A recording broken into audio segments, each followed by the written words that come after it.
자, 그러면 여러분 개항 이후에 조선에 생긴 일에 대해서 한번 이야기해 보겠습니다. 지난 시간에 흥선대원군이 쇄국 정책을 펼쳤고 서양 세력의 교류와 침범을 막으려고 노력했으나 일본의 운요 사건을 빌미로 강화도적을 맺게 돼서 일본에게 무력으로 굴복을 해서 결국은 개항했다라는 것까지 얘기를 했던 것 같아요.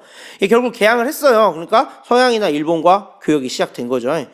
그러면 뭐 나쁜 일만 있었던 건 아니죠. 서양 문물들이 많이 들어왔습니다. 서양 문물들은요, 그동안 조선에는 없었던 여러 가지 것들이기 때문에 사람들의 삶을 편리하게 해주고 삶에 많은 변화를 준 건 사실입니다. 근데 문제는요, 조선은 여지껏 산업이 크게 발달되지 않았어요. 그런데 이 상태에서 서양 문물이 들어오다 보니까 어떻게 됐겠습니까? 서양 문물 때문에 조선 산업 자체가 경쟁력을 잃게 됩니다. 안타까운 일이죠. 그래서 경쟁력을 잃게 되는데 가장 큰 문제는 어디 있었냐면은 쌀에 있었어요. 쌀.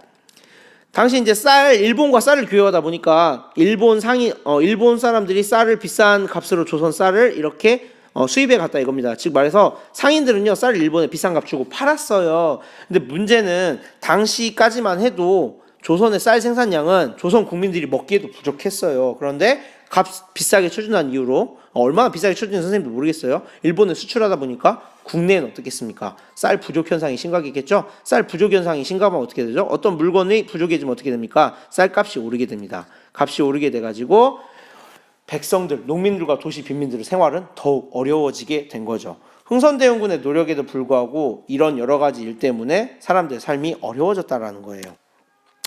거기다가 이제 원래는 조선도 여전히 90군대가 있었습니다. 90군대는 뭐냐면 여러분 사극 같은 데 보면은 조선 군대들 보면 어떻습니까? 이렇게 삼지창 같이 생긴 거 있잖아요. 이렇게 생긴 칼 들고 이렇게 싸우죠.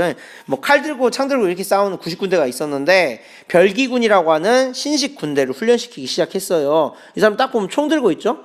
즉 이때 당시에 지금이야 뭐 총으로 싸우는 게 뭐 큰 혁신도 아니지만 이때 당시에 총을 이용해서 근대식으로 싸우는 방법은 굉장히 혁신적인 군 개혁이었죠.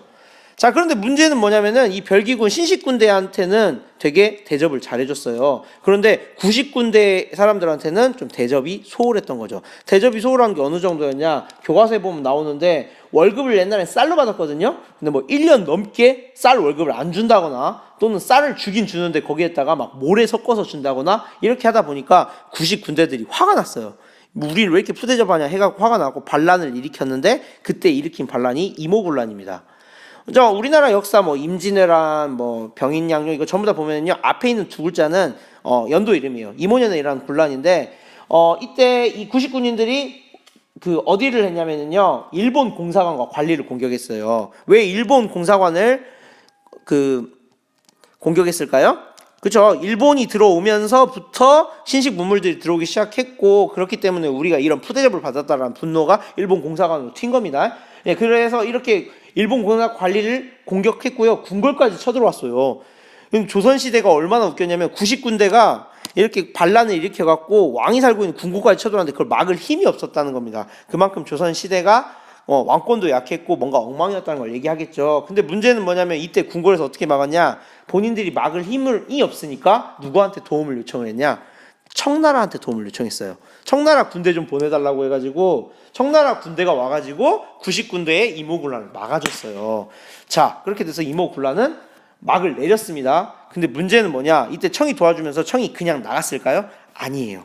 청나라가 안 나가면서 계속해서 조선을 간섭하기 시작했어요. 이걸 빌미로 들어왔고 이제 조선을 좀 침범하려고 하는 야욕을 드러내기 시작한 거예요.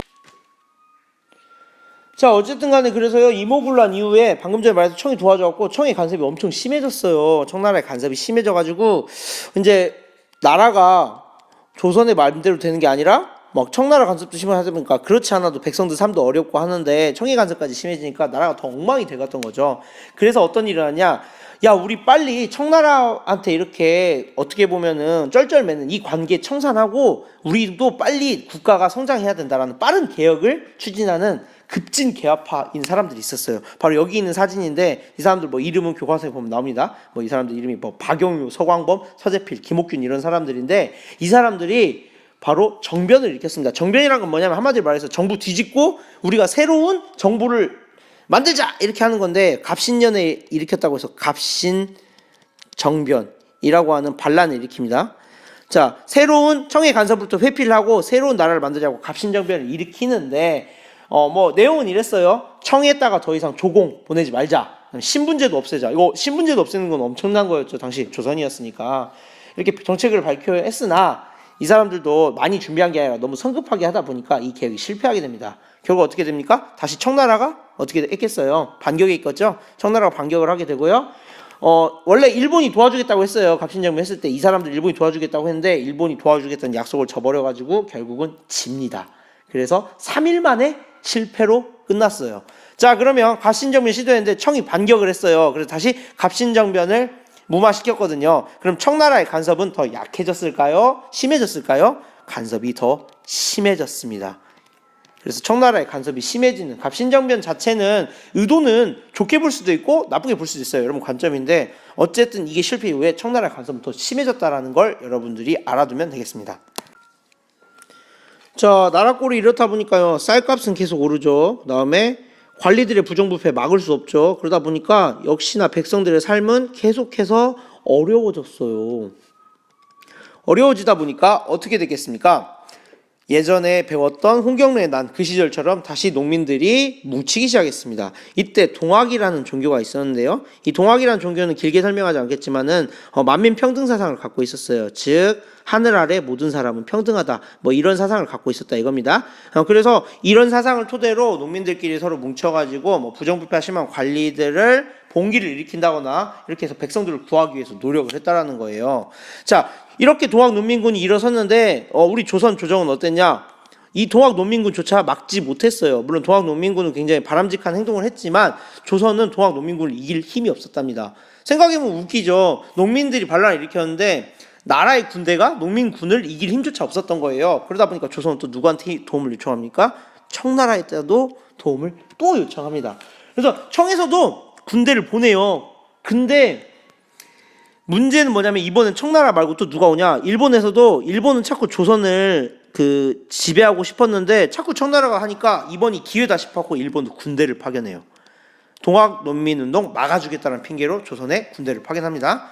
자, 근데 동학농민운동 이 사람들은 굉장히 현명한 사람들이었단 말이에요. 그래서 현명한 사람 보니까 자기네들 때문에 청나라 일본 군대가 들어오게 생겼으니까 동학농민군은 이럽니다. 우리가 철수할 테니까 청나라 일본 다 나가라 얘기를 했어요. 그래서 동학농민군이 우리가 철수할 테니까 청나라 군대도 일본 군대도 모두 나가라 하고 실제로 해산합니다. 네, 농민군이 해산이 됐어요. 그런데 일본이 이걸 거부합니다. 우리 안 나갈 거야. 조선이 계속 있을 거야 하다가 결국은 청나라와 군대와 일본 군대가 둘이 싸우게 됩니다. 이게 바로 뭐냐면 청일전쟁이에요.